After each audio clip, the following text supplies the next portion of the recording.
शोध संगोष्ठी के सभी सदस्यों को मेरा नमस्कार एवं सादर प्रणाम। मैं doctor Shilpa Singh, assistant professor, Sanskrit विभाग का कला संकाय काशी हिंदू विश्वविद्यालय, वाराणसी, उत्तर प्रदेश, भारत से आप सभी को प्रणाम करती हूँ और आप सभी का हार्दिक आभार अभिव्यक्त करती हूँ कि आप सभी ने मुझे अब इस शोध संगोष्ठी में शोध पत्र पढ़ने का अवसर प्रदान किया है। मेरा शोध पत्र मध्य एशिया में प्राचीन भारतीय संस्कृति उज्बेकिस्तान के विशेष परिप्रेक्ष्य में, यह शोध पत्र मैंने आप सभी को सबमिट भी किया है और आप तक पहुंचा भी होगा। विस्तृत शोध पत्र है, चूँकि मुझे समय कम दिया गया है कि आप जो है 5 से 7 मिनट में अपनी बात रखें, तो आप निश्चित रूप से आप मेरे शोध पत्र को विस्तृत रूप में पत्रिका में पढ़ेंगे। मैं आप सबसे अपना शोध पत्र सारांश रूप में अभिव्यक्त कर रही हूँ।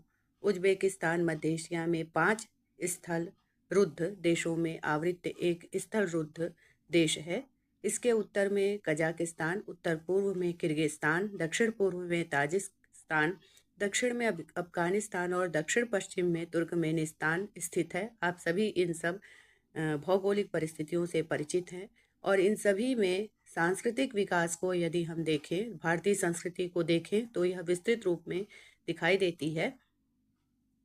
यहाँ पर जब हम देखते हैं कि इसकी राजधानी ताशकंद है, जो सबसे बड़ा नगर है। उज़्बेक भाषा यहाँ बहुसंख्यक रूप में बोली जाती है। साथ ही रूसी भाषा भी अंतर्जातीय स्तर पर प्रचलित है। उच्च संस्कृति के लिए मध्य एशिया में बुखारा, समरकंद नगर विशेष रूप से प्रसिद्ध हुए। अपने समृद्ध इतिहास से संपन्न उज्बेकिस्तान ने पूर्वी और पश्चिमी सभ्यताओं को जोड़ रखा है।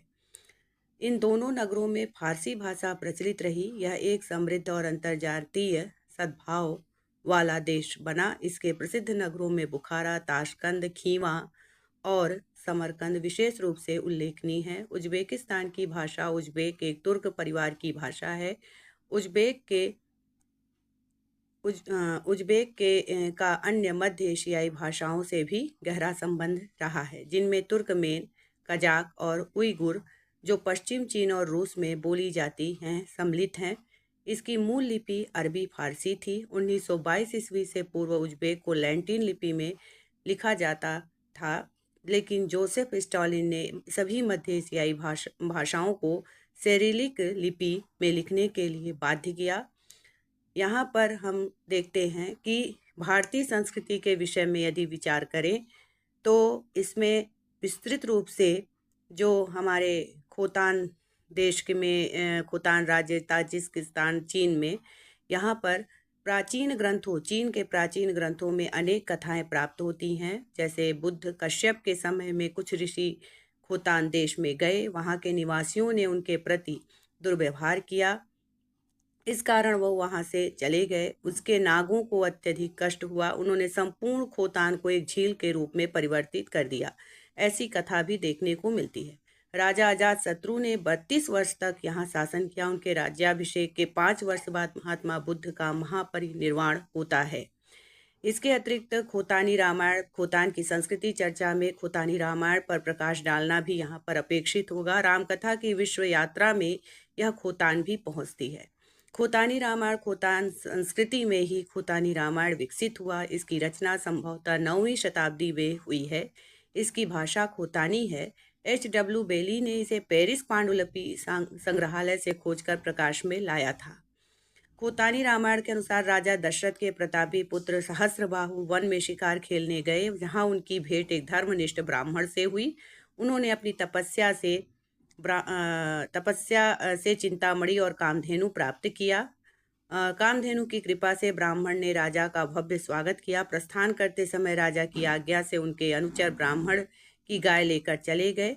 इस प्रकार की कथा भी यहाँ देखने को खोतानी रामायण में मिलती है।